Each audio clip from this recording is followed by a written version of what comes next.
সত্যিকারের ভয়ের অনুভূতি পেতে আফনান দ্য হরর ওয়ার্ল্ডের সাথেই থাকুন। দেশ ও দেশের বাইরে যেখান থেকে আফনান দ্য হরর ওয়ার্ল্ডের আজকের হরর নাইটের 104তম আয়োজনের সাথে যুক্ত হচ্ছেন বা পরবর্তীতে হবেন, সকলকে জানাচ্ছি শুভেচ্ছা ও ভালোবাসা। আশা করি সবাই ভালো আছেন, সুস্থ আছেন। প্রিয় লিসেনার্স, আজকের এই এপিসোডে আপনাদের পাঠানো দুটি ঘটনা শেয়ার করব। আশা করছি ঘটনা দুটি আপনাদের ভয়ের শিহরণ জাগাতে সক্ষম হবে ইনশাল্লাহ। আপনাদের জানা বা আপনাদের সাথে ঘটে যাওয়া সত্য ভয়ের ঘটনাগুলো আমাদেরকে লিখে বা রেকর্ড করে afnanthehorrorworldmedia@gmail.com এই ইমেল অ্যাড্রেসে ইমেল করতে পারেন। ইমেল অ্যাড্রেসের স্পেলিংটা বলে দিচ্ছি, AFNANTHEHORRORWORLDBD afnanthehorrorworldmedia@gmail.com। প্রিয় লিসেনার্স, ঘটনাগুলো কেমন লাগছে তা জানিয়ে ভিডিওর কমেন্ট সেকশনে কমেন্ট করতে ভুলবেন না। এছাড়া আমাদের ফেসবুক পেজ আর গ্রুপ তো রয়েছে আফনান দ্য হরর ওয়ার্ল্ড নামে, সেখানে গিয়েও আপনারা আপনাদের মতামত জানাতে পারেন। এই ভিডিওর লাইক বাটন প্রেস করতে ভুলবেন না। ভিডিওর লিঙ্কটাও বেশি বেশি করে শেয়ার করে দেবার অনুরোধ করছি, যাতে করে যারা সত্য ভয়ের ঘটনা শুনতে ভালোবাসেন তাদের কাছে আফনান দ্য হরর ওয়ার্ল্ড পৌঁছাতে পারে। তাদের সাথে ঘটে যাওয়া তাদের জানা ঘটনাগুলো আমাদেরকে পাঠাতে তারা উৎসাহিত হতে পারেন। প্রিয় লিসেনার্স, অমীমাংসিত রহস্যের নতুন সেগমেন্ট কিন্তু আসতে যাচ্ছে আমাদের অন্য যে ইউটিউব চ্যানেল রয়েছে আফনানস বি, সেটাতে ঈদের পর ইনশাল্লাহ আমরা এই সেগমেন্টটা শুরু করতে যাচ্ছি। যারা এখনও আমাদের ওই চ্যানেল সাবস্ক্রাইব করেননি তাদের জন্য বলছি, আফনানস বি এই ইউটিউব চ্যানেলের লিঙ্কটা এই ভিডিওর ডেসক্রিপশনের একদম উপরের দিকে দেওয়া রয়েছে, সেখানে ক্লিক করলেই আপনারা ওই চ্যানেলে ঢুকে যেতে পারবেন। সেখানে সাবস্ক্রাইব করার অনুরোধ করছি। প্রিয় লিসেনার্স, চলে যাব আজকের হরর নাইটের 104তম আয়োজনের প্রথম ঘটনায়। প্রিয় লিসেনার্স, আমাদের এবারের হরর নাইটের 104তম আয়োজনের প্রথম ঘটনা আমরা শুরু করতে চাই একজন রেমিটেন্স যোদ্ধা ভাইয়ের পাঠানো ঘটনা দিয়ে। ওনার নাম মোহাম্মদ সাদিকুর রহমান। ওনার দেশের বাড়ি হবিগঞ্জ জেলার নবীগঞ্জ উপজেলার রুস্তুমপুরে। উনি বর্তমানে রয়েছেন সংযুক্ত আরব আমিরাতের দুবাইয়ের দুবাই ইনভেস্টমেন্ট পার্ক 2-তে। ওনার পাঠানো বেশ কিছু ঘটনা ইতোমধ্যে আমরা প্রচার করেছি। নাইজেরিয়ার কালো জাদু সংক্রান্ত বেশ কয়েকটি ঘটনা আপনারা শুনেছেন, আর এই ঘটনাগুলো উনি সংগ্রহ করেছেন আব্দুর রহমান ভাইয়ের কাছ থেকে। এবারের ঘটনাটিও আব্দুর রহমান ভাই বলেছেন, তবে এই ঘটনাটি অনেকটাই লোককাহিনী নির্ভর, মানুষের মুখে মুখে চলে আসছে, তাই এই ঘটনার সত্যতা নিশ্চিত হওয়াটা বেশ কঠিন ব্যাপার। সাধারণত এই লেজেন্ড ধর্মী ঘটনা যেগুলো রয়েছে এগুলোর সত্যতা নিশ্চিত করা খুবই মুশকিল। তবে এই লেজেন্ড ধর্মী ঘটনার আলোকে মানুষের এক ধরনের প্রবল বিশ্বাস জন্মায়। মূলত একটি নদীকে ঘিরে এমন এক ধরনের বিশ্বাস প্রচলিত রয়েছে। এই বিশ্বাসটার নাম মামি ওয়াটা। তো চলুন এই ব্যাপারটা আসলে কি আমরা জানি। এফিক নদী নাইজেরিয়ার দক্ষিণের ক্রস রিভার স্টেট অঞ্চলে এফিক জনগোষ্ঠী থাকে, আর তাদের নামেই এফিক নদী বলা হয়। সেখানে কয়েকটি গ্রামের বাসিন্দাদের প্রধান কাজই মাছ ধরা। এই গ্রামের মানুষদের মধ্যে হঠাৎ করে কিছু সমস্যা ঘটতে থাকে। স্থানীয়রা এই ধরনের কর্মকাণ্ডগুলোকে মামি ওয়াটা বা মামি ওয়াটার কর্মকাণ্ড বলে থাকে। মামি ওয়াটা এটা এক ধরনের বিশ্বাস। সেখানে মানুষেরা নদীর তলদেশের জিনদেরকে মূলত মামি ওয়াটা বলে থাকে। নাইজেরিয়ার দক্ষিণ আর পশ্চিম অংশে মামি ওয়াটা বিশ্বাস নাকি খুবই শক্তিশালী। তো চলুন কি কি ঘটনা ঘটেছিল যার আলোকে এই ধরনের বিশ্বাস তাদের মধ্যে দৃঢ় হয়েছে, আমরা সেই জিনিসগুলো শুনে আসি। কয়েকজন জেলে নাকি বিক্ষিপ্তভাবে তারা মাছ ধরছিল, তবে তারা কাছাকাছি ছিল। এই এফিক নদীতে তারা মাছ ধরছিল। হঠাৎ করে তারা সবাই দূরে একটা নৌকা দেখতে পায়।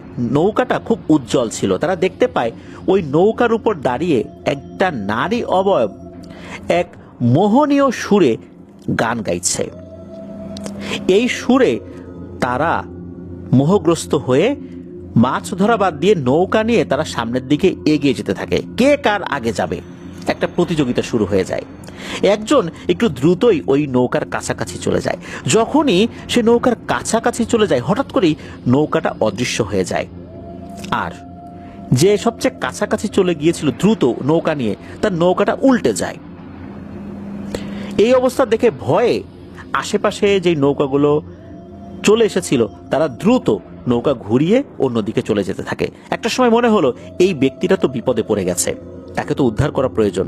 তারপর আবার তারা ঘুরে ওখানে চলে আসে, নৌকাটা উল্টানো অবস্থায় পায়, কিন্তু ওই ব্যক্তির ডেড বডি আর কখনোই পাওয়া যায়নি।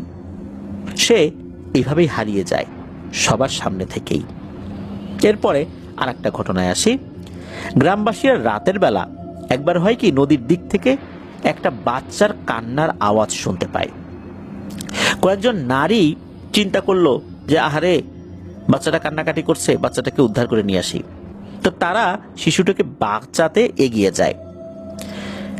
তারা নদীর কাছে গিয়ে দেখে নদীর উপরে ভাসছে একটা শিশু আকৃতির পুতুল। এটা আসলে বাচ্চা না, একটা পুতুল ভাসছে। ভদ্র মহিলারা যখন ওই নদীর কাছে এসেছে, তারা যখন দেখতে পেলেন একটা পুতুল, ওই পুতুল থেকেই এরকম কান্নার আওয়াজ আসছে, তারা তো বেশ ভয় পেয়ে যায়। আর তাদের সবার সামনেই হঠাৎ করে ওই পুতুলটা পানির নিচে ডুবে যায়। যারা ওই রাতে নদীর কাছে গিয়েছিল তাদের মধ্যে নাকি 2 জন অসুস্থ হয়ে পড়ে। 1 সপ্তাহের মধ্যেই এই 2 জন মারা গিয়েছিল। তবে অন্য যারা গিয়েছিল এই 2 জন ছাড়া তারা সুস্থ ছিল। এরপরে আর একটা ঘটনায় আসি। একটা তরুণ, সে বলেছিল ঘটনাটি, সে নদীর ধারে এক সুন্দরী নারীকে দেখেছিল। নারী তাকে বলেছিল, তুমি যদি আমাকে বিয়ে করো আমি তোমাকে অনেক ধন সম্পত্তি দিব। ওই তরুণটা নাকি প্রথমে রাজি হয়েছিল, কিন্তু তার সাথে থাকা জেলেরা তাকে জোর করে নিয়ে যায়। তারা বলে, খবরদার, এরকম অপরিচিত ব্যক্তির প্রস্তাবে রাজি হয়ে না। পরের দিন নাকি এই তরুণের খুব জ্বর আসে। তখন গ্রামের ইমামের কাছে নিয়ে যায়। ইমাম সাহেব বলেন, আরে এটা তো একটা মায়াজাল, এরা পানির নিচে জিন, যারা এই এফিক নদীর নিচে থাকে, মানুষকে প্রলোভন দেখিয়ে নিয়ে যায় আর মেরে পুরো শরীরটাই খেয়ে ফেলে, ডেড বডিও পাওয়া যায় না। ইমাম সাহেব তাকে রুকিয়া করে দেন, আল্লাহর রহমতে সুস্থ হয়ে যায়। ওই সময় যদি জেলেরা তাকে দেখে না ফেলতো, তাকে যদি ওখান থেকে সরিয়ে না নিয়ে যেত, তারা তো প্রবীণ জেলে ছিল, অনেক কিছু বুঝতে পারত, তা না হলে কিন্তু ভয়ঙ্কর বিপদ হয়ে যেত। একদিন কয়েকজন জেলে নাকি মাছ ধরছিল। গভীর রাতে তারা মাছ ধরছিল। তারা যখন মাছ নদীতে, তখন নাকি হঠাৎ তারা দেখে লম্বা লাল চুলওয়ালা এক নারী পানির উপর দাঁড়িয়ে আছে। তার শরীর ছিল সোনার মতো ঝকমক করা গহনা দিয়ে সজ্জিত, আর শরীরের নিচের অংশ নাকি মাছের মতো ছিল, আঁশযুক্ত ছিল, আর শরীরের উপরের অংশটা এরকম গহনা দ্বারা সজ্জিত ছিল। নারীটা জেলেদের দিকে তাকিয়ে হাসল। মুহূর্তের মধ্যে এক দমকা হাওয়া এসে একটি জেলেকে নিয়ে নাকি অদৃশ্য হয়ে গেল। তার দেহ আর কোনোদিন পাওয়া যায়নি। এরপরে আসি অন্য আর একটা ঘটনায়। এক জেলে এক রাতে নদীর ধারে হেঁটে যাচ্ছিল। হঠাৎ সে শুনতে পেল ঢাক ঢোলের আওয়াজ, আর দেখলো পানির উপর কয়েকটি নারী নাকি নাচানাচি করছে। এক নারী তার দিকে হাত বাড়িয়ে বলল, এসো, আমাদের সাথে এসো। সে কিন্তু এই মায়াজালে আবদ্ধ হয়নি, সে ওখান থেকে দৌড়ে পালিয়ে যায়। সে বাড়িতে এসে এই ঘটনা বলে। এই ঘটনা বলার পর থেকে নাকি সে মানসিক ভারসাম্য হারিয়ে ফেলে।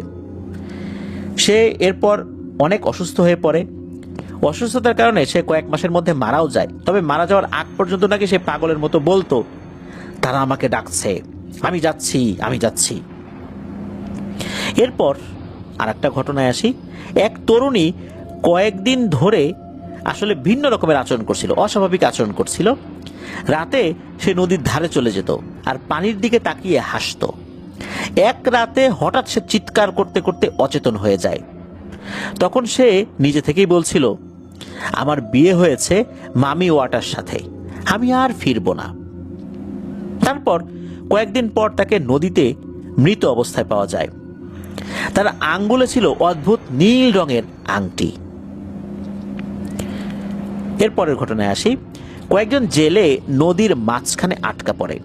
হঠাৎ পানির মধ্যে বিশাল ঢেউ ওঠে, তাদের নৌকা ডুবে যায়। তারা সাঁতরে তীরে আসে, কিন্তু একজনকে পাওয়া যায়নি। কয়েকদিন পর তার লাশ পাওয়া যায়, তবে এই লাশটা অন্য রকমের ছিল। আশ্চর্যজনকভাবে লাশের শরীর নাকি এতটাই শুকনো ছিল যেন সে কখনো পানিতে ডোবেই নাই, অথচ পানির ভেতর থেকেই তাকে উঠানো হয়েছে, তার শরীরে কোনো পানি নাই। কি অদ্ভুত ব্যাপার! এই লাশটার কিছু হয় নাই। মামি ওয়াটা কিন্তু লাশ নিয়ে খেয়ে ফেলে। এর ডেড বডিতে কোনো ধরনের কোনো আঘাতের চিহ্ন ছিল না। তবে অদ্ভুত ব্যাপার এটাই, পানিতে ডুবে থাকলেও তার শরীর ছিল শুকনো। এক রাতের বেলা একদল জেলে নদীর কাছ দিয়ে যাচ্ছিল। হঠাৎ তারা শুনতে পেল নদীর ভেতর থেকে এক শিশুর মিষ্টি হাসি। সবাই ভেবেছিল নদীর ধারে কেউ আছে, কিন্তু কাছে যেতেই পানি সরে গিয়ে ভেতর থেকে কয়েকটা হাত বের হলো আর এক জেলেকে টেনে নিল ভেতরে।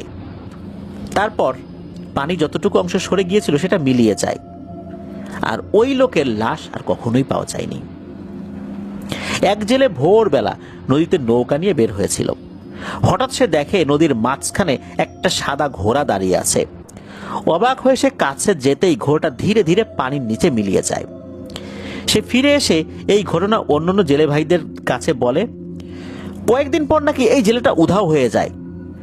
তার নৌকাটা ওই নদীতে পাওয়া গেলেও তাকে আর কখনোই পাওয়া যায়নি। তবে হ্যাঁ, ওই নৌকার ভেতরে নাকি কিছু ভেজা সাদা লোম পড়েছিল, এতটুকুই আলামত ছিল, আর কিছু ছিল না। নদীতে কয়েকজন শিশু মাছ ধরতে গিয়েছিল। তারা একটি অদ্ভুত মাছ পায়। মাছটির চোখ ছিল লাল। গ্রামের এক ব্যক্তি সাহস করে সেটা রান্না করতে চাইল। রান্না করলো। রান্না শুরু করার পর পুরো ঘর নাকি ধোঁয়ায় ভরে যায়, আর রান্না করা হাঁড়ি হঠাৎ করেই ধরাম করে শব্দ করে ফেটে যায়। যারা মাছ খেতে চেয়েছিল তারা পরের দিন অসুস্থ হয়ে পড়ে, তবে তারা মারা যায়নি। এক যুবক নদীতে মাছ ধরতে গিয়ে নিখোঁজ হয়ে যায়। 7 দিন পর সে হঠাৎ গ্রামে ফিরে আসে। সাথে ছিল এক অদ্ভুত সুন্দরী নারী। সে সবাইকে বলে, এ আমার স্ত্রী, আমরা নদীর নিচে বিয়ে করেছি। ওই নারীটা নাকি কারোর সাথে কথা বলতো না, শুধু অদ্ভুতভাবে তাকিয়ে থাকতো। কিছুদিন পর যুবক আবার উধাও হয়ে যায়। এরপর ওই নারীটাকেও আর কেউ কখনোই দেখেনি। একদিন নদীতে হঠাৎ ভেসে ওঠে একটি কফিন। লোকজন ভয়ে সেটি তীরে আনার চেষ্টা করে, তো লোকজন ভয়ে সেটি তীরে তুলতে সাহস করে না। শেষমেশ কয়েকজন যুবক দড়ি দিয়ে কফিনটা বেঁধে আনে। কফিন খুলতেই দেখা যায় ভেতরে কোনো দেহ নেই, শুধু ভিজে যাওয়া লাল একটি কাপড় আর নারীর লম্বা কালো চুল রয়েছে। চুলটা কাটা আর কি। জেলে নদীতে মাছ ধরতে নেমেছিল। কিছুক্ষণ পর সে হঠাৎ থেমে যায়। তার সাথের নৌকার উপর থাকা জেলেরা দেখে সে এক দৃষ্টিতে নদীর পানির নিচের দিকে তাকিয়ে আছে। তাকে টেনে তীরে আনা হলে দেখা যায় তার চোখ কেমন অদ্ভুত সাদা হয়ে গেছে। স্থানীয় ইমামের প্রচেষ্টার ফলে কয়েক ঘন্টা পর সে আল্লাহর রহমতে স্বাভাবিক হয়, কিন্তু সে শুধু একটা কথাই বলে, আমাকে কয়েকজন অদ্ভুত সুন্দর নারী পানির নিচ থেকে তাদের দিকে ডাকছিল। কয়েকজন জেলে মাছ ধরতে গিয়ে দেখলো পানির উপর কয়েকটা মোমবাতি জ্বলছে। বাতাস বইছিল, তবুও সে মোমবাতি নিভছিল না। কৌতূহল নিয়ে এক জেলে কাছে যেতেই হঠাৎ মোমবাতিগুলো পানির নিচে মিলিয়ে যায়। পরদিন সকালে ওই জেলেকে মৃত অবস্থায় পাওয়া গেল, তার ঘরের ভেতরেই, নদীতে না কিন্তু। তবে তার হাতের তালুতে মোমের মতো দাগ ছিল। পরের ঘটনায় আসি। কয়েকজন জেলে হঠাৎ পানির ভেতরে এক ঝলমলে সোনার থালা ভেসে উঠতে দেখে। একজন লোভ সামলাতে না পেরে সেটি তুলে নেয়। সে রাতেই প্রচন্ড জ্বরে আক্রান্ত হয় সে। 3 দিনের মধ্যেই সে মারা যায়। লোকজন বলে মামি ওয়াটাই নাকি তাকে নিয়ে গেছে। এক ব্যক্তি দেখলো গভীর রাতে নদীতে এক নৌকা চলছে, অথচ কেউ চালাচ্ছে না। সেই নৌকাটা একা একাই চলছে। নৌকাটা নিজে থেকেই গ্রামের ঘাটে এসে থামে। ভয়ে কেউ কাছে যায়নি। সকালে নৌকাটা মিলিয়ে যায়। শুধু ঘাটের মাটিতে লম্বা নখের আঁচড়ের মতো একটা দাগ থেকে যায়। এক জেলে সন্ধ্যায় মাছ বিক্রি করে ফেরার সময় নদীর ধারে এক নারীর কান্নার শব্দ শুনতে পায়। কাছে গিয়ে দেখে এক সুন্দরী নারী বসে কাঁদছে। জেলে তার কাঁধে হাত দিতেই নারীটা মুখ তুলল। চোখে ছিল অন্ধকার গহ্বর, কোনো চোখ নেই, জাস্ট সেখানে দুটো গর্ত, আর এই গর্তের মধ্যে কালো নিকষ অন্ধকার দেখা যাচ্ছে। জেলে ভয়ে চিৎকার করে পালায়। এই ঘটনার পর নাকি সে কয়েকদিনের মধ্যেই অন্ধ হয়ে যায়। অনেক চিকিৎসার পরও সে আর কখনোই ভালো হয়নি। এক সন্ধ্যায় কয়েকজন যুবক নদীর পাশে গান বাজনা করে বেশ শব্দ টব্দ করছিল আর কি। তো রাত যখন একটু গভীর হয়েছে তখন হঠাৎ করে দেখে তাদের এই গান বাজনার সাথে তাদের থেকে একটু দূরে নদীর ভিতরে পানির উপর একদল নারী নাচছে, আর তাদের মাঝখানে বর কনের মতো করে সেজেগুজে কেউ বসে আছে। কিন্তু এখানে একটা অদ্ভুত ব্যাপার তারা লক্ষ্য করলো। এখানে কনে সাজে যে বসেছিল এই মেয়েটাকে দেখে চেনা চেনা মনে হচ্ছিল। পরে তারা চিনতে পারে যে এই মেয়েটাকে, তারা বুঝতে পারলো বেশ কিছু বছর আগে গ্রামে নিখোঁজ হয়ে যাওয়া এক মেয়েটাই হচ্ছে এই কনে। ছেলেগুলো ভয়ে চিৎকার করে পালিয়ে যায়। পরদিন তাদের মধ্য থেকে শুধু একজনের রহস্যজনকভাবে অন্তর্ধান ঘটে, অর্থাৎ সে হারিয়ে যায়। সে যে কোথায় হারিয়ে গিয়েছিল আর জানা যায় না। এক জেলে সন্ধ্যায় নদীতে নৌকায় বসে মাছ ধরছিল। হঠাৎ নদীর ভেতর থেকে ধোঁয়া উঠে আসে। যদিও বাতাস একটুও তখন ছিল না। ধোঁয়ার ভেতর থেকে এক অদ্ভুত নারীর মুখ দেখা যায়, মুখে হাসি, চোখে লাল আলো। জেলেটি চিৎকার করতে করতে নৌকা ছুঁড়ে সে চলে আসার চেষ্টা করে। অর্থাৎ নৌকা থেকে নেমেই নৌকাটা সে কি করেছে, মনের অজান্তেই পানির মধ্যে আবার ধাক্কা দিয়ে ছুঁড়ে দিয়েছে। সে নৌকার আসলে উপরে বসা ছিল, সে দ্রুতই তীরে আসতে সক্ষম হয়েছিল। এই ঘটনার পর সে বেশ কয়েক সপ্তাহ অসুস্থ থাকলেও তবে তার সাথে অন্য ভয়ঙ্কর কোনো ঘটনা ঘটেনি। সে অবশ্য মাছ ধরা ছেড়ে দিয়েছিল, সে আর মাছ ধরতে যেত না। তার কোনো অন্তর্ধান বা সে হারিয়েও যায়নি বা সে মারাও যায়নি। গ্রামের এক যুবক নদীর ধারে হাঁটছিল। হঠাৎ সে দেখতে পেল পানির ভেতর থেকে এক বিশাল সাপ উঠছে, কিন্তু সেই সাপের মাথা মানুষের মতো। যুবকটা দৌড়ে পালালো। এরপরে ওই যুবকটা ইমাম সাহেবের কাছে গেলে ইমাম সাহেব বলেন যে ওই সাপটা মূলত মামি ওয়াটা ছিল। সে রূপ পরিবর্তন করে বা রূপ চেঞ্জ করে এই ধরনের একটা ভয়ঙ্কর আকৃতি ধারণ করেছিল। এক জেলে হঠাৎ পানির মধ্যে সোনার মাছ নাকি দেখতে পায়। সেই মাছটা ধরার সে চেষ্টাও করে। একটা পর্যায়ে নাকি সে ওই মাছটা ধরতেও পারে, তবে ওই সময় পানিতে অনেক ঢেউ সৃষ্টি হয়, মানে এমন ঢেউ, এই ঢেউয়ে সে ডুবেই যাবে। সে ওই মাছটা ধরতেও পারে, তবে সে যখন তীরে আসে দেখে যে এটা কোনো মাছ না, এটা একটা পাথর। এটা দেখে সে খুবই অবাক হয়। পাথরটা সে নিয়ে আসেনি, পাথরটা সে তাৎক্ষণিক নদীর মধ্যে ফেলে দেয়। তবে এই ঘটনার কারণে তার অবশ্য কোনো ধরনের কোনো সমস্যা হয়েছিল বলে শোনা যায় না। গ্রামের কিছু মানুষ নদীর পাশ দিয়ে যাচ্ছিল। হঠাৎ নদীর ভেতর থেকে এক নীল আলো ফুটে উঠল। আলোতে একজন সুন্দরী নারী ভেসে উঠল, হাত বাড়িয়ে তাদেরকে ডাকলো। একজন ব্যক্তি আবার কিছুটা কাছাকাছি চলে যায় নদীর, আর তখনই নাকি সে অদ্ভুতভাবে পানির মধ্যে মিলিয়ে যায়। সেখানে দাঁড়ানো লোকরা হঠাৎ করে হতবাক হয়ে এই দৃশ্য দেখে। এরপর তারা দ্রুত সেখান থেকে পালিয়ে চলে আসে এবং গ্রামে এসে এই ঘটনাটি খুলে বলে।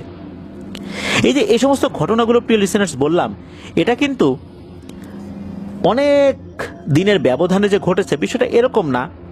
এই সমস্ত ঘটনাগুলো নাকি 1 মাসের ভেতরে ঘটেছিল। আর এই সমস্ত ঘটনাগুলো এত দ্রুত ঘটনাগুলো এত দ্রুত ঘটেছে যে মানুষের মধ্যে ভয়ঙ্কর এক আতঙ্ক বিরাজ করা শুরু করে। এই সমস্ত ঘটনাগুলোর কারণে আশেপাশের জেলেরা প্রায় মাছ ধরা বন্ধই করে দিয়েছিল। তারা ভয়ে আর নদীতে যেত না। এদিকে তাদের জীবিকার প্রধান মাধ্যম হলো মাছ ধরা। এখন তারা কি করবে? এফিক নদীর পাশের কয়েকটি গ্রামের জেলেরা মিলে এই বিষয় নিয়ে আলোচনা করলে তারা অনেকের মুখেই এই সমস্ত ঘটনাগুলো আসলে যে শুনেছে তারাও বলে যে এটা তো একটা সমাধান করতে হবে, এভাবে তো চলতে পারে না। দেখা গিয়েছে যে অনেক আগে কেউ একজন গায়েব হয়ে গেছে, হঠাৎ করে নদীর মধ্যে দেখা যাচ্ছে তাকে, যেমনটা আমরা একটু আগে শুনেছি একজন মেয়ে, সে অনেক আগে হারিয়ে গিয়েছিল, কিন্তু হঠাৎ করে তাকে দেখা গিয়েছে যে ওই নদীর মধ্যে। এরকম তো অনেক ঘটনাই ঘটে যাচ্ছে প্রতিনিয়ত। তার মানে বোঝা যাচ্ছে এই সমস্যাটা এই 1 মাস 2 মাসের সমস্যা না, এটা অনেক আগে থেকেই ঘটছে, হঠাৎ করে এটা প্রকট আকার ধারণ করেছে। এখন কি করা যায়? তারা সবাই মিলে মসজিদের ইমামের সাথে যোগাযোগ করে। তো ইমাম সাহেব যারা ছিলেন তারা কেউই এই বিষয়ে হস্তক্ষেপ করতে চান না, এই বিষয়ে কোনো ধরনের কোনো পদক্ষেপ নিতেই তারা সাহস করেন না। তবে একজন ইমাম বলেন যে আপনারা আগামীকাল মাগরিবের নামাজের পরে আসেন, আমি চেষ্টা করব কিছু করার জন্য, কতটুকু পারবো আমরা আসলে কেউই বলতে পারবো না, কারণ এই বিষয়টা খুবই জটিল। মানুষ পরদিন তার কাছে যায়, কিন্তু গিয়ে দেখেন সেই ইমাম সাহেব আর নেই, তিনি কোথায় যেন চলে গিয়েছেন, তার আর খোঁজ খবরই পাওয়া গেল না। একটা সময় তারা এক স্থানীয় তান্ত্রিকের কাছে যায়, সে বলে সে এটা সমাধান করে দেবে, তবে সে মোটা পারিশ্রমিক দাবি করে। গ্রামবাসীরা এতে অবশ্য রাজি হয়ে যায়, কারণ তারা এই সমস্যার সমাধানের জন্য মরিয়া হয়ে গিয়েছিল, আর মরিয়া হওয়াটাই স্বাভাবিক। তান্ত্রিক তার সকল সরঞ্জামাদি নিয়ে পরের দিন সন্ধ্যায় নদীর পাড়ে গিয়ে আসন বসায়। সাথে গ্রামের কয়েকজন শক্তিশালী তিনজনের মতো আর কি, 3 জন পুরুষ নিয়ে যায়। বাকিরা একটা নির্দিষ্ট দূরত্বে দাঁড়িয়ে থাকে। তান্ত্রিক একটি দাগ কেটে দেয় এবং বলে কেউ এর ভিতরে আসবেন না। আর নদীর পাড়ে তান্ত্রিক 2টি বৃত্ত এঁকে, একটিতে সে এবং অপরটিতে তার সাথে আসা যে কয়েকজন ছিল তাদেরকে বসায়।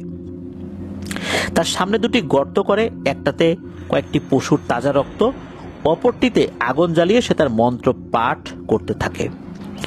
হঠাৎ নদীর মধ্যে উত্তাল ঢেউ শুরু হয়ে যায়, পানি নদীর পাড়ে আছড়ে পড়তে থাকে। কিছুক্ষণ পরে অদ্ভুত এক শব্দ শোনা যায়, যা ছিল ভয়ঙ্কর। এই দৃশ্য দেখে 3 জনের একজন মাটিতে লুটিয়ে পড়ে যায়, আর বাকিরা দোয়া দুরুদ পড়তে থাকে। তারা অবশ্য মুসলিম ছিল। তা দেখে হঠাৎ কয়েকটি বিষয় সামনে চলে আসে। সেটা হচ্ছে, তারা দেখে যে হঠাৎ করে কয়েকটি ভয়ঙ্কর অবয়ব পানির নিচ থেকে উঠে আসে। তখন তান্ত্রিক তার মন্ত্র পাঠ আরো বাড়িয়ে দেয়, আর বারবার একটা কথাই বলছিল, আমার বলি গ্রহণ করুন। তখন এই পাশের লোকেরা মনে করেছিল পাশে পড়ে থাকা এই রক্তের কথাই বলছে, কিন্তু অবয়বগুলো শুধু ভয়ঙ্কর শব্দ করে যাচ্ছিল, আর সাথে নদীর ঢেউ বেড়েই যাচ্ছিল। হঠাৎ করে অবয়বগুলো এসে তান্ত্রিককে ধরে তার শরীর ছিঁড়ে ফেলে। এরপর সবকিছু শান্ত হয়ে যায়। বৃত্তের ভিতরে থাকা লোকগুলো চিৎকার করে উঠে, আর এর ভিতর থেকে একজন পালিয়ে যায়, আরেকজন অজ্ঞান হয়ে যায়। যখন সবকিছু নীরব, গ্রামবাসী এসে, যেখানে আসলে ওই যে বৃত্তটা আঁকা হয়েছিল, এখানে তো শুরুতেই একজনের অবস্থা খারাপ, পরে তো চিৎকার দিয়ে একজন অজ্ঞান হয়ে গেছে, এই 2 জনকে উদ্ধার করে নিয়ে যায়। কিন্তু অদ্ভুত ব্যাপার হচ্ছে, এই যে তান্ত্রিককে যে টেনে ছিঁড়ে ফেলে দিল, তান্ত্রিকের শরীরের একটা অংশও সেখানে ছিল না, শুধু রক্ত পড়েছিল কিছুটা। মূলত এই যে 3 জনের মধ্যে একজন তো সেন্সলেস হয় নাই, সে চিৎকার দিয়ে পরে বের হয়ে চলে আসছিল, আর একজন তো ভয়ঙ্কর ঘটনা দেখেই অজ্ঞান হয়ে যায়, আর আরেকজন তো শুরুতেই তার অবস্থা খারাপ হয়ে যায় আর কি। তো এদের কাছ থেকে তো আরো পুঙ্খানুপুঙ্খ বিবরণ তো সবাই শোনেই, আর দূরে দাঁড়িয়ে থেকে তো আরো লোকজন এই দৃশ্য দেখেছিল। এখন এই সমাধান কি হবে না? লোকজন অন্য এক ইমামের কাছে গেলে ইমাম সাহেব বলেন, আমি আসলে এই ব্যাপারগুলো মোটামুটি জানি, কিন্তু এখানে আমার কিছুই করার নেই, কারণ এদের শক্তির সামনে টিকে থাকার মতো জ্ঞান আমার নাই। তবে আপনার নদীর অপর পাশে থাকা নদীর ঘাটের মসজিদের এক ইমাম সাহেব আছে, যার নাম হচ্ছে দাউদ হাউসা, তার কাছে যেতে পারেন, হয়তো তিনি আল্লাহ চাহেন তো কোনো একটা সমাধান দিতে পারবেন। এর ভিতরে তাদের মধ্যে যারা নদীতে মাছ ধরতে যেত, তাদের সাথে আরো ভয়ঙ্কর ঘটনা ঘটতে থাকে। জেলেদের জালে মাছ আসা বন্ধ হয়ে যায়, অথচ তারা এতদিন এই নদীতে মাছ ধরে তাদের জীবিকা চালিয়ে যাচ্ছিল। মাছ না ধরে তো উপায় নাই, যতই ভয়ঙ্কর ঘটনা ঘটুক। তারা তো এই প্রফেশনের উপরই নির্ভরশীল, কি করবে, ভয় পেলেও তো যেতেই হবে। এই জন্যই কিন্তু তারা গিয়েছিল। জেলেদের মধ্যে যারা অন্য ধর্মাবলম্বী ছিল তারাও তাদের ধর্মগুরুর কাছে যান, কিন্তু কেউ কোনো সমাধান দিতে পারেনি। তবে তারাও এই দাউদ হাউসার নামই বলেছিলেন। দাউদ হাউসা ছিলেন খুবই আল্লাহওয়ালা মানুষ। তিনি নাকি সবসময় মানুষকে ইসলামের দাওয়াত দিতেন। দাওয়াতি কাজ করাটাই তার মেইন একটা কাজ ছিল। সে দিনের সিংহভাগ সময়ই দাওয়াতি কাজ করতেন। মসজিদে ইমামতির সময়টা বাদে পুরোটা সময় বলা চলে উনি দাওয়াতি কাজ করতেন। আর ওনার যে ছেলেরা ছিল তারাও দাওয়াতি কাজ করলেও অন্য কিছু প্রফেশনে তারা ছিল, যার কারণে এই দাউদ হাউসা উনি পুরোটা সময় দাওয়াতি কাজ করার সময়টা পেতেন বা সময়টা দিতে পারতেন। গ্রামের সবাই তার কাছে গেলে তিনি সব ঘটনা শুনে বলেন যে আপনারা যান, আমি ইনশাল্লাহ শুক্রবার জুম্মার নামাজ পড়ে আপনাদের সাথে দেখা করব, বা আমি চেষ্টা করব আপনাদের সাথে জুম্মার নামাজ পড়ার জন্য। তো 3 দিন পর শুক্রবার ইমাম দাউদ হাউসা উনি আসেন এবং উনি জুম্মার নামাজের আগেই এসেছিলেন। লোকজনের সাথে জুম্মার নামাজ আদায় করে তিনি সবাইকে নিয়ে বসেন আর বলেন, আমি এই কাজ সমাধানের চেষ্টা করব ইনশাল্লাহ। তবে এই পানির জিন বা মামি ওয়াটা কেন আপনাদের সাথে এমন করছে সেটা কি জানেন? এর পুরোটা দোষ আপনাদেরই। হঠাৎ করে কেন আপনাদের সাথে এই ধরনের আচরণ শুরু করলো? কেন হঠাৎ করে তাদের উপস্থিতি জানান দিচ্ছে? আগে টুকিটাকি কিছু কাজ করেছে, সেগুলোরও জানান দিচ্ছে তারা, কিন্তু কেন? এর সম্পূর্ণ দোষ আপনাদেরই। তিনি বলেন, আমি আপনাদের কাছ থেকে সব ঘটনা শুনে আমার এক জিন ছাত্রকে পাঠাই তথ্য নেয়ার জন্য। কিছুক্ষণ পর সে ফিরে আসে এবং বলে, হুজুর আমাকে মাফ করুন, আমি এদের সম্পর্কে কোনো তথ্যই সংগ্রহ করতে পারিনি। আমি অল্পের জন্য বেঁচে ফিরেছি। তারা আমাকে মারার জন্য ধাওয়া করেছিল এবং বলেছে যদি কেউ তাদের বিরক্ত করে তাহলে তারা তাকে মেরে ফেলবে। আর যে জন্য তারা এসেছে বা যারা ওখানে তথ্য সংগ্রহ করতে যাবে কখনোই নাকি তারা সেটা জানতে পারবে না। এরপর নাকি এই হুজুর উনি তার অন্য এক জিন ছাত্রের বাবার সাহায্য নেন। আর সেই জিনটা অত্যন্ত শক্তিশালী ছিল। মূলত এই জিন ছাত্রের বাবার সাহায্যে মামি ওয়াটা জিনের গোত্রের সর্দারের সাথে নাকি কথা বলতে সক্ষম হন। তবে অনেক কঠোর নিরাপত্তায় থেকে, অনেক দূর থেকে নাকি তাকে কথা বলতে হয়েছিল, কারণ সরাসরি কথা বলার চেষ্টা করলে ওই মামি ওয়াটারা নাকি আক্রমণ করার সম্ভাবনাটা খুবই প্রবল ছিল। এই সর্দার জানায় তারা এই নদীর তলদেশে কয়েক শত বছর যাবৎ বসবাস করছে, কিন্তু কখনো তাদের কেউ দেখেনি, এমনকি তারাও তাদের অস্তিত্ব সেভাবে জানান দেয়নি। এখানে প্রায়শই জেলেরা মাছ ধরে। এদের অর্থাৎ এই জিনেদের নাকি অনেক সমস্যা হলেও তারা কখনোই জেলেদের কোনো ক্ষতি করেনি। হ্যাঁ, কালে ভদ্রে কখনো কখনো কেউ করেছে, তবে সেটা আসলে ওভাবে উল্লেখযোগ্য নয়। জেলেরা অনেক সময় এখানে এসে নাকি নৌকার উপর থেকেই জল বিয়োগ করে, ময়লা আবর্জনা ফেলে। এতে নাকি এই মামি ওয়াটাদের পবিত্রতা নষ্ট হয়। এর পরেও নাকি তারা তেমন কোনো ক্ষতি করেনি, বরং তারা যখন এই ধরনের কাজ করতো, অর্থাৎ জেলেরা তারা জল বিয়োগ করত, ময়লা আবর্জনা ফেলতো, তখন তারা এক ধরনের আবরণ সৃষ্টি করত যাতে করে তাদের পবিত্রতা নষ্ট না হয়। একদিন হয় কি, সর্দারের ছোট মেয়ে তার সঙ্গীদেরকে নিয়ে নাকি সাঁতার কাটছিল। সে না বুঝেই ওই সময় এই আবরণ, অর্থাৎ জিনেরা যে আবরণটা তৈরি করে রেখেছিল, এই আবরণ ভেদ করে বাইরে চলে যায়। তারা বাইরে যাওয়ার সাথে সাথে পাহারাদার 3 জন জিনও তাদের পিছু নিয়ে চলে যায় যাতে করে তাদেরকে ফিরিয়ে আনতে পারে, যাতে করে তাদের কোনো সমস্যা না হয়। কিন্তু সাঁতার কাটতে কাটতে নাকি এক জেলের জালে আটকা পড়ে। সেখানে 18 জন জিন ছিল, তাদের মধ্যে 7 জন বেঁচে ফিরলেও 11 জন নাকি আটকা পড়ে যায়। জেলে যখন তাদের দেখে তখন সে তার সাথের 2 জন জেলেকে ডেকে বলে, দেখো কত সুন্দর মাছ, এই মাছ তো আমরা আগে কখনো দেখিনি, এগুলো বিক্রি করলে অনেক অর্থ পাবো। আর একটা জেলে বলে, আমার কাছে এই মাছগুলো স্বাভাবিক বলে মনে হচ্ছে না, এগুলোকে পানিতে ফেলে দাও তো, আমাদের ক্ষতি হতে পারে। যে মাছগুলো আসলে ফেলে দেওয়ার কথা বলেছিল, সে তো বুঝতে পেরেছিল এটা অস্বাভাবিক কিছু হতে পারে। এখন কথা হচ্ছে যে যে মাছগুলো আবার বাইরে বের হয়ে গিয়েছিল, আবার পাহারাদার জিন যেগুলো ছিল, তারা কিন্তু নৌকার চারপাশে ঘুরতে থাকে এবং অস্বাভাবিক আচরণ করতে থাকে, যাতে করে তারা বুঝতে পারে আসলেই এই মাছগুলো অস্বাভাবিক। যে জেলে নিষেধ করেছিল সে বলে, দেখো আরো কয়েকটি মাছ দেখা যাচ্ছে, আমার মনে হচ্ছে এগুলো মাছ নয়, এগুলোকে ছেড়ে দাও, আমাদের ভয়ঙ্কর বিপদ হবে। তখন নাকি প্রথম জেলে বলে, কি রে বাপুরে, তুই এত চিন্তা করিস কেন? আমার জাল, আমার নৌকা, আমি বুঝবো এগুলা কি করব। তোকে সাথে নিয়ে আসছি, তুই সেটাই করবি যেটা আমি বলবো। নে মাছগুলো ধর, আমি যা বলি তাই কর, নাহলে কিন্তু আমার সাথে তোকে আর নিয়ে আসবো না। এই বলে নাকি ওই মাছগুলোকে সে তো ছাড়েই না, উল্টো যেই মাছগুলো চতুর্দিক দিয়ে ঘুরছিল এদেরকে টার্গেট করে ওই প্রথম যে জেলে, অর্থাৎ যে এই নৌকা এবং জালের মালিক, সে নাকি ওই মাছগুলোকে টার্গেট করেই তাদের উপর জল বিয়োগ করে দেয়। এই জল বিয়োগ করার সাথে সাথে নাকি নৌকার উপরে যেই মাছগুলো ছটফট করছিল, তবে নৌকার উপরেও কিছুটা পানি ছিল, ওই পানির মধ্যে তাদেরকে রাখা হয়েছিল, এই মাছগুলো সাথে সাথেই নাকি মারা যায়, মরে ভেসে ওঠে ওইটুকু পানির মধ্যেই। জিনের সর্দার বলে, আমাদের ছোট বাচ্চাগুলোর উপরে সরাসরি যদি কোনো অপবিত্র জিনিস পড়ে তাহলে তারা জ্বলে একদম সাথে সাথে মারা যায়। ইচ্ছাকৃতভাবে এই কাজটি তারা করেছে। মানুষের অনেক অপরাধ, অন্যায়, ভুল আমরা দেখি না, কিন্তু এই কাজ যেটা করেছে এটা ইচ্ছাকৃতভাবে করেছে, এটা তো ক্ষমার অযোগ্য।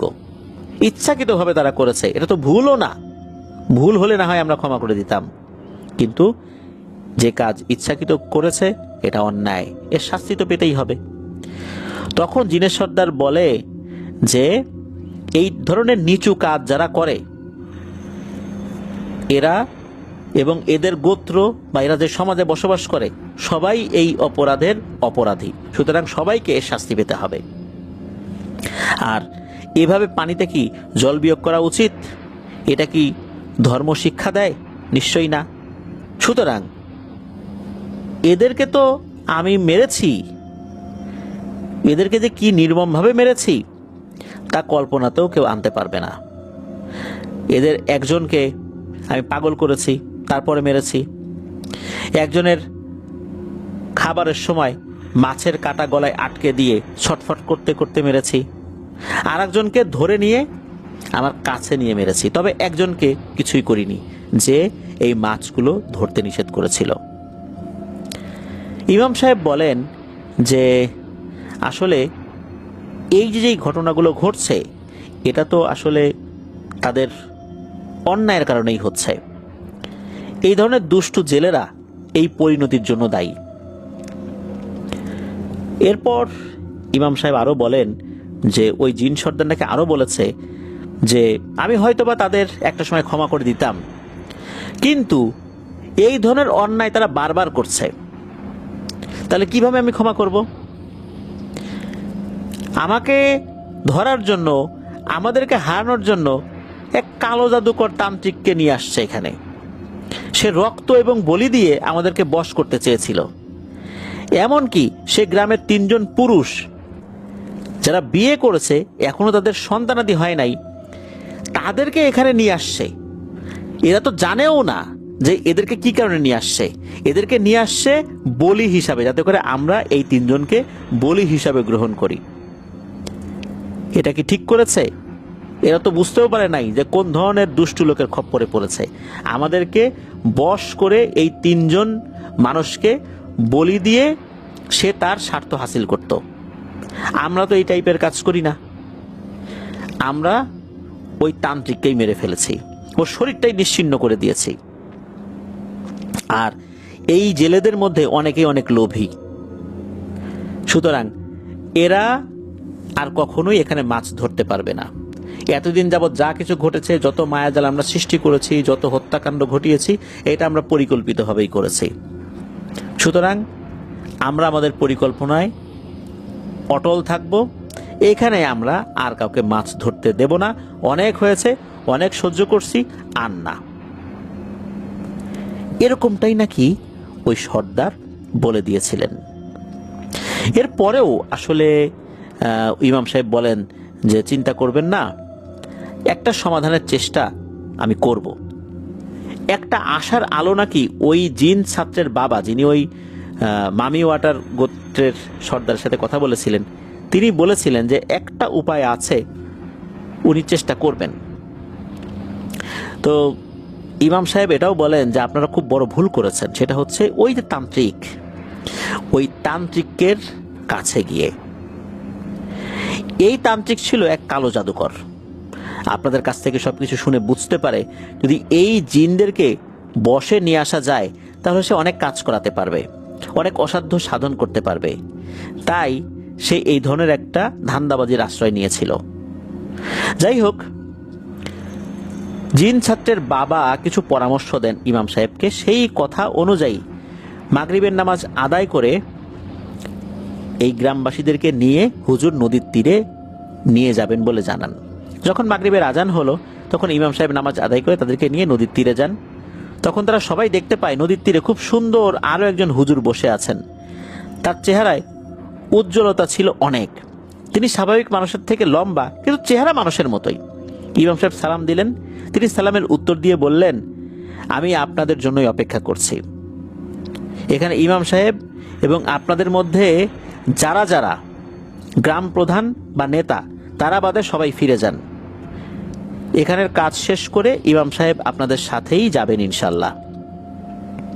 তারপর ইমাম সাহেব তার ছাত্রের আসলে যিনি বাবা, তিনি বলেন, মূলত ওইখানে যেই লোকটা ছিল তিনি হচ্ছেন সেই জিন যিনি ইমাম সাহেবের ছাত্রের বাবা, যিনি ওই মামি ওয়াটার গোত্রের সর্দারের সাথে কথা বলেছিলেন।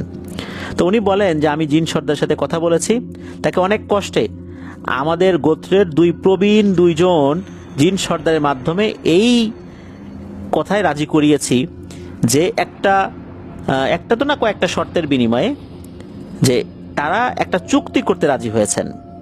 এখন আমি তাকে খবর পাঠিয়েছি, তিনি আসবেন, আপনারা ভয় পাবেন না, নিশ্চয়ই আল্লাহ আমাদের সাথে আছেন।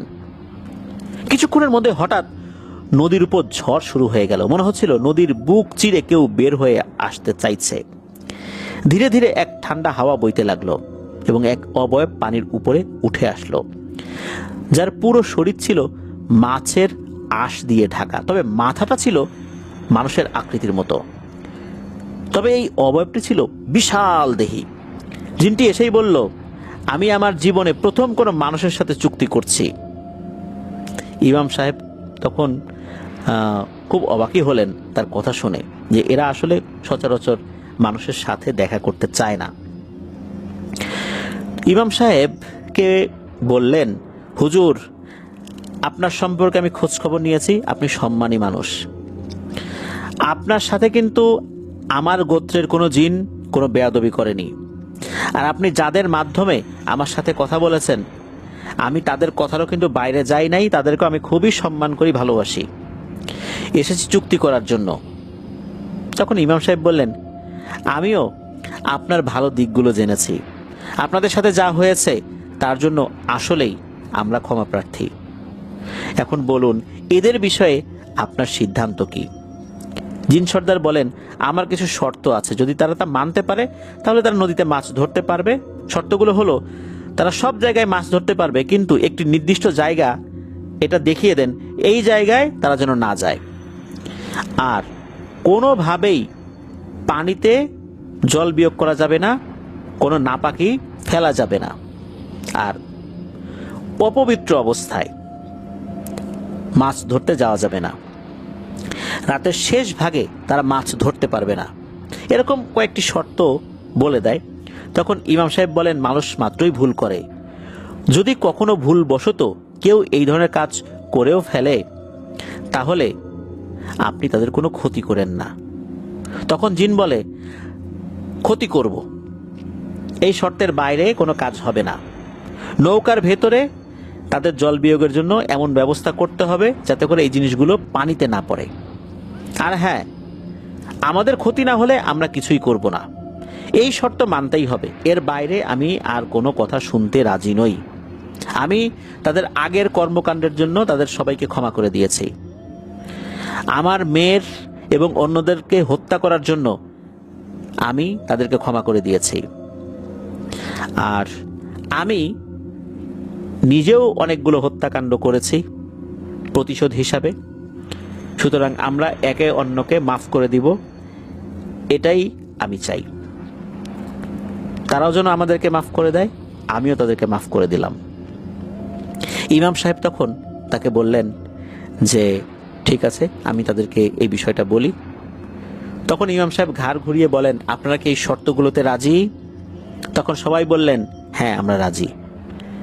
তখন নাকি ওই জিনটা দুটি কাগজ বের করে দেয়। আসলে এটা কাগজ না, এটা নাকি পশুর একটা শুকনো চামড়া, যেটা দেখতে অনেকটা কাগজের মতোই লাগে, একটু মোটা।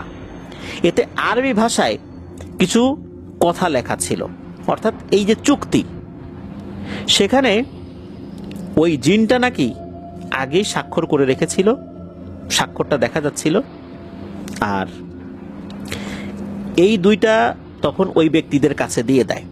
বলা হয় এই গোত্র প্রধান যারা আছেন তারা এখানে স্বাক্ষর করবেন, একটা তাদের কাছে রাখবেন আর একটা ওই জিনকে ফেরত দিবেন। তারা সেটাই করেন।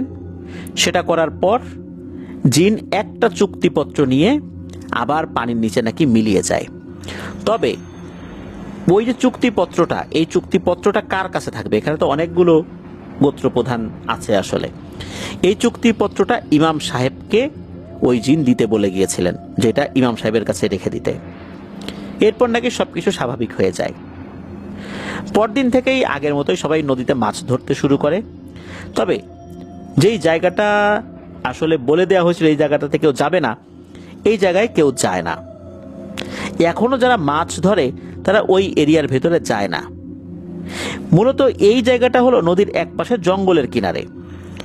2013 সালের দিকে এই ঘটনাগুলো মূলত ঘটেছিল অল্প কিছুদিনের জন্য।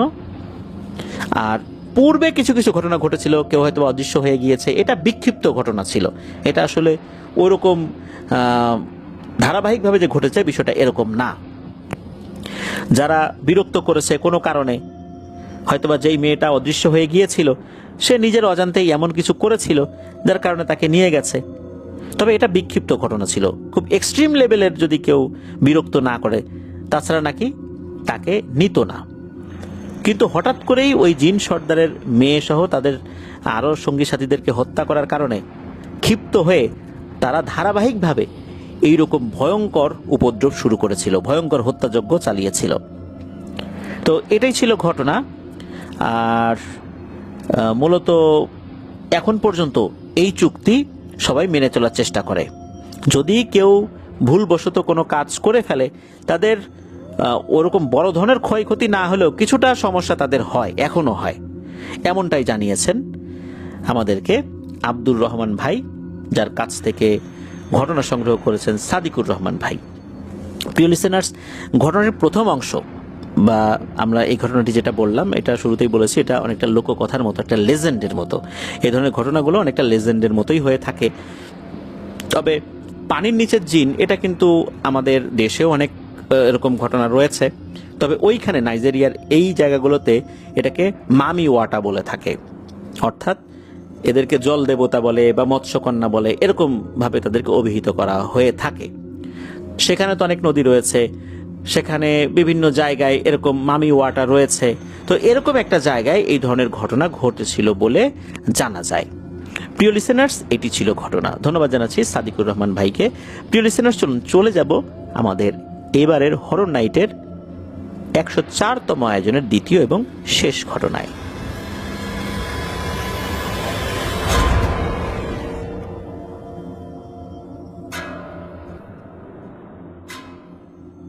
আবারও স্বাগতম জানাচ্ছি প্রিয় লিসেনার্স আমাদের এবারের হরর নাইটের 104তম আয়োজনের দ্বিতীয় এবং শেষ ঘটনায়। প্রিয় লিসেনার্স, ঘটনাগুলো কেমন লাগছে তা জানিয়ে ভিডিওর কমেন্ট সেকশনে কমেন্ট করতে কিন্তু ভুলবেন না। আর ফেসবুক পেজের গ্রুপ তো রয়েছেই, সেখানে আপনারা আপনাদের মতামত জানাতে পারেন। তো চলুন শুরু করি ঘটনা। এই ঘটনাটি আমাদেরকে দিয়েছেন তাহিয়ান আল আশফানুর রহমান। তার দেশের বাড়ি নাটোর জেলার গুরুদাসপুর উপজেলার কর্মকারপাড়া গ্রামে। আর ঢাকাতে তার যেখানে বাসা, ধানমন্ডি শিকদার মেডিকেল অ্যাপার্টমেন্টে লেখাপড়া করছে। গভর্নমেন্ট ল্যাবরেটরি হাই স্কুলের দশম শ্রেণীর বিজ্ঞান বিভাগে। তার পাঠানো বেশ কয়েকটি ঘটনা ইতিমধ্যেই আমরা প্রচার করেছি।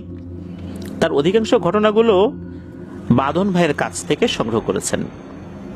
আর এই ঘটনাটি মূলত বাঁধন ভাইয়ের ওয়াইফ তাহিয়ানকে বলেছে, যার নাম উর্মি আক্তার আশা। ঘটনাটির সূত্রপাত 1953 কি 54 সালের দিকে। যার সঙ্গে ঘটনাটি ঘটেছে তিনি এই উর্মি আপার দাদি হন। ঘটনাটি ঘটে তৎকালীন পূর্ব পাকিস্তানের নাটোর জেলার গুরুদাসপুর উপজেলার আহমদপুর ইউনিয়নের কান্দাইল গ্রামে। এই গ্রামটি এখনো রয়েছে। তবে সেই সময় থেকে এখনকার তো অনেক পার্থক্য তো থাকবেই। সময়ের সাথে পার্থক্য এমনিতেই তৈরি হয়ে যায়। এখন তো অনেক উন্নত হয়েছে।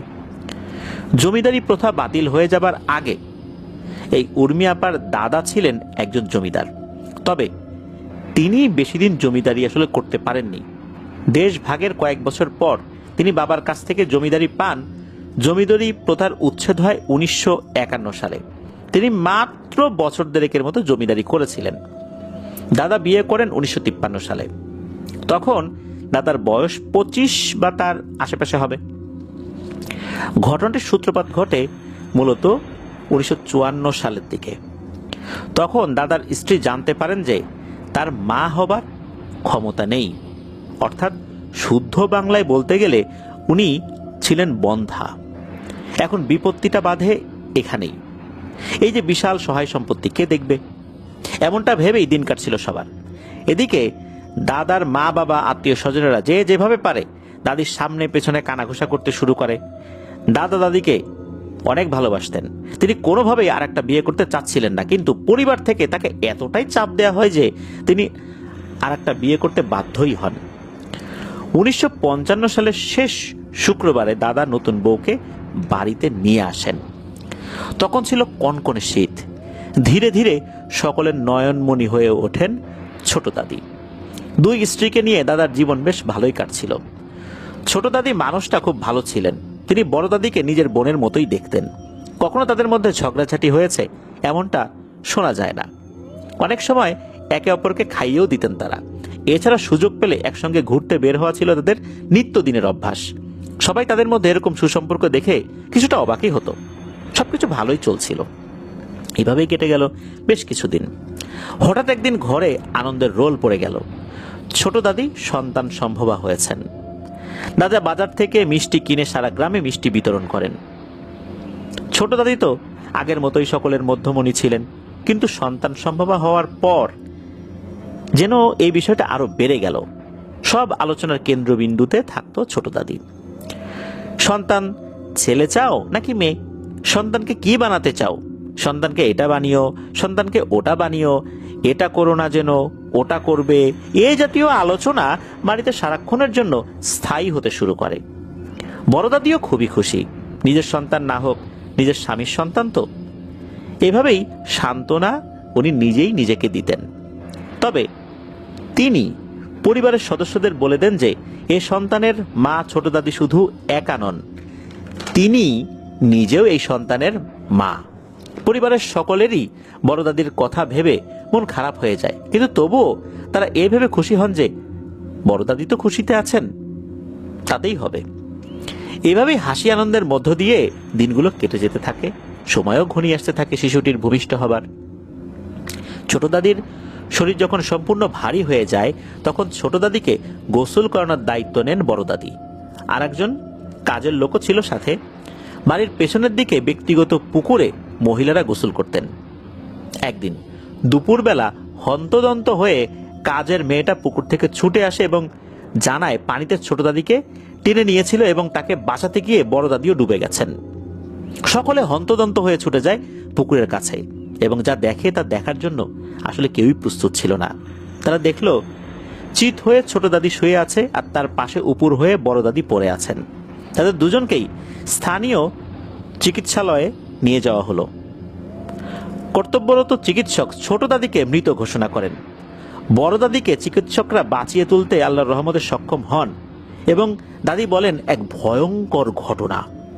দাদির মতে দুজনে যখন একসঙ্গে পানিতে নামেন তখন সব স্বাভাবিকই ছিল, কিন্তু বড় দাদি যখন সাবান নিতে একটু কিনারার দিকে আসেন, তখনই ঘটে ঘটনা। ছোট দাদি চিৎকার করে বড় দাদিকে ডাকতে থাকেন, বাঁচাও বাঁচাও এই বলে। ছোট দাদির এই চিৎকার শুনে বড় দাদি দৌড়ে গিয়ে ছোট দাদির হাত চেপে ধরেন এবং একটা হ্যাঁচকা টান যখন দিয়েছেন, ওনার টানে কোনো কাজই হলো না। উল্টো দিক থেকে হ্যাঁচকা টানে তিনিও পানির নিচে চলে যান। এরপর তার কিছু মনে নেই। দাদি আরো বলেন, টানটা এমন ভাবে দেওয়া হয়েছিল যেন এক ঝটকায় হাতটা ছুটে যায়, কিন্তু অনেক শক্ত করে হাতটা ধরে রাখায় ছুটে না গেলেও উনিও ওই এক ঝটকার টানে পানির নিচে চলে যান। এই বলে দাদি ছোট দাদির জন্য অঝরে কাঁদতে থাকেন। প্রত্যেকটা মানুষ সেদিন ছোট দাদির জন্য কেঁদেছিল। ছোট দাদির জানাজা পড়িয়ে স্থানীয় পারিবারিক কবরস্থানে দাফন করা হয়। ছোট দাদির মৃত্যুর পর বড় দাদি খুবই একা হয়ে যান। ঠিকঠাকভাবে খাওয়া দাওয়া করতেন না, কথাবার্তা বলতেন না। ছোট দাদির মৃত্যুর পর প্রায় 2 বছর কেটে যায়। পরিবার থেকে দাদাকে আবারও বিয়ের জন্য চাপ দিতে থাকে। দাদা আবার বিয়ে করেন। নতুন দাদির নাম বাহার। বড় দাদি আগের দাদির সঙ্গে যেমন বন্ধুত্বপূর্ণ সম্পর্ক গড়ে তুলেছিলেন, বাহার দাদির সঙ্গেও তেমনই সম্পর্ক গড়ে তোলেন। সকলে এই ভেবে খুশি হলো যে হয়তো বাহারের সঙ্গ পেয়ে বড় দাদি আগের দাদির কথা ভুলে যাবেন। হলো অনেকটা তাই। বাহার দাদিও বড় দাদিকে ভালোই মনে করতে থাকেন। বাহার দাদি বড় দাদি একে অপরের অনেক ভালো বন্ধু হয়ে উঠলেন। আবার দুজনে একসঙ্গে ঘুরে বেড়ানো শুরু করলেন। আবারও বেশ কিছুদিন চলে গেল এভাবেই। এবার বাহার দাদি সন্তান সম্ভবা হলেন। বাড়িতে দ্বিতীয়বারের মতো খুশির রোল পড়ে গেল। তবে এবার আর বাহার দাদিকে গোসল বা অন্য কোনো কাজে পুকুরে নামতে দেওয়া হলো না। বাড়ির একটা কোণে মাটির ঘর তৈরি করে দেওয়া হলো। পুকুর থেকে পানি এনে সেখানে রেখে দেওয়া হতো, গোসলের বা অন্যান্য কাজের জন্য যাতে ব্যবহার করা যায়। এদিকে হঠাৎ করেই বড় দাদি খুবই অসুস্থ হয়ে শয্যাশায়ী হয়ে যান। চলাফেরা বলতে শুধু ওই ওয়াশরুমে আসা যাওয়া, এছাড়া অন্য কোথাও যেতে পারতেন না। তাই একজন কাজের মেয়ের সাহায্য সবসময় তার লাগতো। এদিকে তিনি ধীরে ধীরে শুকিয়ে যেতে থাকেন। ডাক্তার দেখানো হলে ডাক্তার বলে যে মনে হয় অন্য কোনো সমস্যা হয়েছে, এই কারণে এটা হতে পারে। তারা বলেছিল ফুডিং এর সমস্যা, অর্থাৎ তার খাবার জাতীয় কোনো কিছুতে সমস্যা হয়েছে, এরকম কিছু একটা বলেছিলেন। ওই সময়ের প্রেক্ষাপটে তারা এরকমটাই বলেছিলেন। এদিকে তিনি পেটে কোনো খাবার দিতে পারেন না, দিলেই নাকি চিৎকার শুরু করেন, মরে গেলাম আমি মরে গেলাম, এভাবে চিৎকার করতে থাকেন তিনি। হুজুর কবিরাজও দেখানো হয়, তারা বলে জিন ঘটিত কোনো সমস্যা না, আপনার ডাক্তার দেখান। এদিকে ধীরে ধীরে বাহার দাদির ডেলিভারির দিন এগিয়ে আসতে থাকে। এর মধ্যে একদিন ঘটে ভয়ঙ্কর এক ঘটনা। একদিন সকালবেলা দাদার মায়ের গগন বিদারী চিৎকারে ঘুম ভেঙে যায় বাড়ির সবার। একদিন সকালবেলা দাদার মায়ের গগন বিদারী চিৎকারে ঘুম ভেঙে যায় বাড়ির সবার। কি হয়েছে কি হয়েছে এরকম সবাই বলতে থাকে। বাহার দাদির ঘরের সামনে এসে সকলে দেখলো দাদার মা সেন্সলেস হয়ে গেছে। এরপর সকলে ঘরের দিকে তাকিয়ে যা দেখলো তা দেখার জন্য কেউই প্রস্তুত ছিল না। সকলে দেখলো বাহার দাদি যে বিছানায় ঘুমিয়েছিল সেই বিছানা রক্তে ভিজে গেছে, আর বাহার দাদি নেই। সারা বাড়ি খুঁজেও বাহার দাদিকে আর কোথাও পাওয়া গেল না। কিন্তু পাওয়া গেল একটা শিশুর মৃতদেহ, যার ধর থেকে মাথা আলাদা করা। আরো একটা জায়গা পাওয়া গেল যেখানে মনে হচ্ছে খুব ধস্তাধস্তি হয়েছে এমন চিহ্ন সেখানে বোঝা যাচ্ছে, আর রক্তে চারপাশ ভেসে গেছে। ঘটনার আকস্মিকতায় স্তব্ধ হয়ে গেল বাড়ির সকলে। বিকালের দিকে পুকুরে একটা বস্তা ভেসে উঠল। সেই বস্তা খুলে দেখা গেল এটা বাহার দাদির লাশ। কি বিভৎস অবস্থা! লাশটা এতটাই বিভৎস ছিল, মনে হচ্ছে কেউ তার পেটের নিচের অংশ ছিঁড়ে তার গর্ভের বাচ্চা বের করে নিয়েছে। এরপর বাহার দাদি ও তার সন্তানকে জানাজা পড়িয়ে কবর দেওয়া হয়। এদিকে বড় দাদি আরো অসুস্থ হয়ে পড়েন। তবে দিনের একটা নির্দিষ্ট সময়ে তিনি কিছুটা খাবার খেতে পারতেন।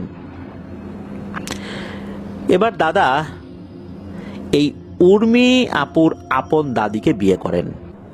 সবকিছুই পূর্বের ন্যায় স্বাভাবিক ছিল, কিন্তু যখন দাদি সন্তান সম্ভবা হন তখন থেকে কিছু সমস্যা হতে শুরু করে।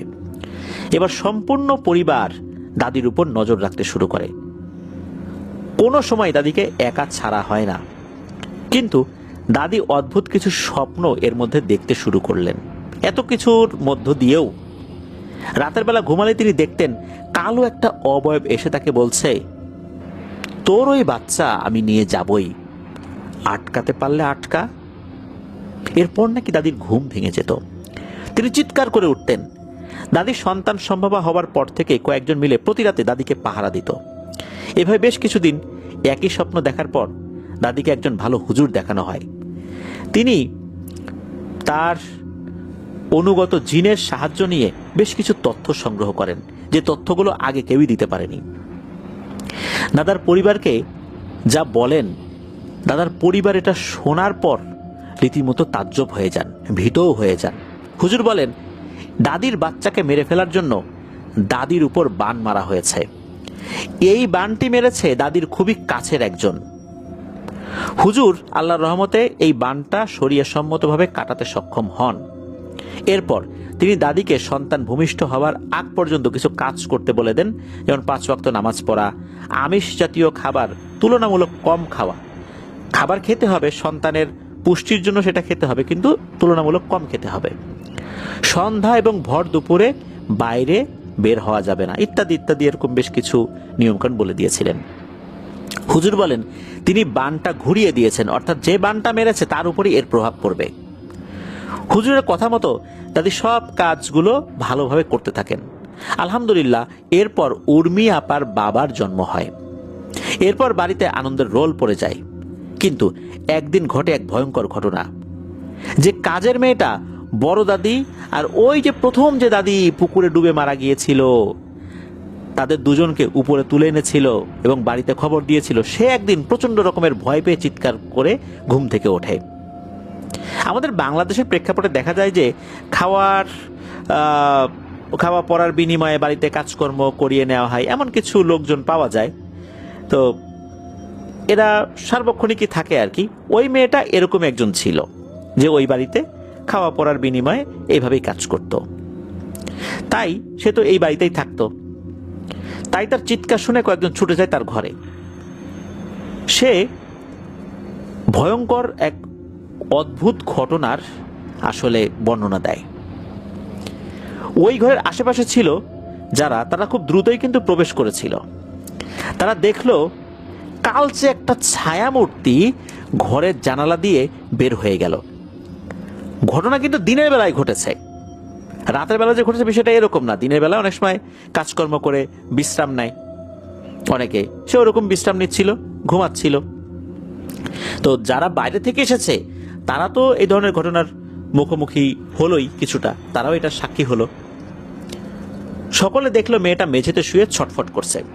তাকে ধরাধরি করে বিছানায় শুইয়ে দেওয়া হলো। সকলেই দেখলো মেয়েটার চেহারা, তারপরে হাত পা সবকিছু কালচে হয়ে গেছে। এটা মোটেও স্বাভাবিক কিছু না। তাই তাকে দ্রুত ওই হুজুরের কাছে নিয়ে যাওয়া হলো। হুজুর মুচকি হেসে বললেন, এই মেয়ে কিছুক্ষণ পরে এমন কিছু বলবে যা আসলে তোমরা শোনার জন্য প্রস্তুত থাকবা না। তবে সে সবকিছু বলার পর স্বাভাবিক হয়ে যাবে। দেখো, মেয়েটা একটু স্বাভাবিক যখন হয় তখন সে বলতে শুরু করে এক ভয়ঙ্কর ব্যাপার। প্রথমে যে দাদি পানিতে ডুবে মারা যান, আসলে উনি পানিতে ডুবে মারা যাননি, তাকে হত্যা করা হয়েছে এবং সেটা করেছে বড় দাদি। সে প্রথমে ছোট দাদিকে পানিতে ডুবিয়ে হত্যা করে। এরপর সম্পূর্ণ নাটকটা এমনভাবে সাজায় যেন ছোট দাদি পানিতে ডুবে মারা গেছে। বড় দাদি মেয়েটার রক্ত কোনো একটা কৌশলে নিয়ে নেয়। এরপর সে মেয়েটাকে ব্ল্যাকমেইল করে এসব কাজে সাহায্য করতে বাধ্য করে। সবকিছু এত সুন্দরভাবে হয়ে যায় যে কেউ বড় দাদির উপর বিন্দু মাত্র সন্দেহ করেনি এবং বড় দাদির অভিনয়ে সবাই বিশ্বাস করে ফেলে। বাহার দাদি যখন সন্তান সম্ভবা হন তখনও তিনি তার সঙ্গে বন্ধুত্বপূর্ণ আচরণ করে বিশ্বাস অর্জন করেন এবং একদিন রাতে ওয়াশরুমে যাবার জন্য বড় দাদিকে যখন এই বাহার দাদি ডেকে তোলে এবং সে বলে যে আমি ওয়াশরুমে যাব, আপনি যাবেন কিনা সাথে, তখন বড় দাদি বাহার দাদিকে ওয়াশরুমে নিয়ে যান। যখন ওয়াশরুমে যেতে শুরু করেন, এরপর পরিকল্পনা মতো এই মেয়েটি গিয়ে বাহার দাদির মুখ চেপে ধরে নিচে ফেলে দেয় এবং বড় দাদি সজোরে একটা লাথি মারে বাহার দাদির গর্ভে। সেখানেই বাচ্চাটা ভূমিষ্ঠ হয়ে যায়। দাদি অতিরিক্ত যন্ত্রণায় মারা যান। এরপর দাদিকে বস্তায় ভরে পানিতে ফেলে দেওয়া হয় এবং বাচ্চাটির মাথা শরীর থেকে আলাদা করে ফেলা হয়। কিন্তু শেষ যিনি দাদি, তাকে কোনোভাবেই একা না পেয়ে সিদ্ধান্ত নেয় যে জাদু করবে, সে অসুস্থ থাকবে, এরকম পরিকল্পনা করা হয় আর কি। এদিকে বড় দাদি সে অসুস্থ থাকা, খাবার খেতে না পারা, এসবের অভিনয় সে করবে যাতে করে কেউ তার উপর কোনো সন্দেহ না করে। সে প্রতিদিন রাতের বেলা খুব ধীরে ধীরে ঘর থেকে বের হয়ে তান্ত্রিকের কাছে গিয়ে তন্ত্র সাধনা শিখত। এক পর্যায়ে অমাবস্যার রাতে সে জাদুটা করে। এতটুকু বলে ওই মেয়েটা থামে। এই কথাগুলো শুনে প্রত্যেকের মাথায় তো আকাশ ভেঙে পড়ে। কাকে তারা এতদিন ভালো ভেবে আসছে? তারা সকলে হুজুরের বাড়ি থেকে নিজেদের বাড়িতে আসে বড় দাদিকে ধরার জন্য, কিন্তু ততক্ষণে অনেক দেরি হয়ে গেছে। দাদির ঘরের সামনে এসে দেখে ঘর বন্ধ। দরজা ভেঙে ঘরে ঢুকলে তারা দেখলো বড় দাদি সিলিংয়ের সাথে গলায় দড়ি দিয়ে আত্মহত্যা করেছে। ঘটনা এখানেই শেষ হয়, কিন্তু সকলের মনে একটা প্রশ্ন থেকেই যায় যে যদি বাহার দাদিকে বাগানেই হত্যা করা হয়, তবে বিছানায় কিভাবে রক্ত এলো? আর হুজুর কিভাবে জানলো যে মেয়েটা কিছু জানে? এই ব্যাপারে হুজুরকে প্রশ্ন করলে তিনি রহস্যময় একটা উত্তর দেন। সকল প্রশ্নের উত্তর না জানাই ভালো। এদিকে মেয়েটাও অসুস্থ হয়ে কিছুদিন পর মারা যায়। হয়তো তার উপরও কালো জাদু করা হয়েছিল। এভাবেই ঘটনাটির সমাপ্তি ঘটে। প্রিয় লিসেনার্স, হিংসা এটা খুব ভয়ঙ্কর জিনিস। এই এমন একটা পাপ, যেই পাপটা অন্য পুণ্যকেও জ্বালিয়ে পুড়িয়ে শেষ করে দেয়। রাসূলুল্লাহ সাল্লাল্লাহু আলাইহি ওয়াসাল্লাম বলেছেন, তোমরা হিংসা থেকে বেঁচে থাকো, কেননা আগুন যেমন কাঠকে খেয়ে ফেলে, পুড়িয়ে দেয়, হিংসাও তেমনি মানুষের সৎ কর্মগুলোকে খেয়ে ফেলে বা নষ্ট করে দেয়। আবু দাউদ শরীফে এই হাদিসটা বর্ণিত রয়েছে।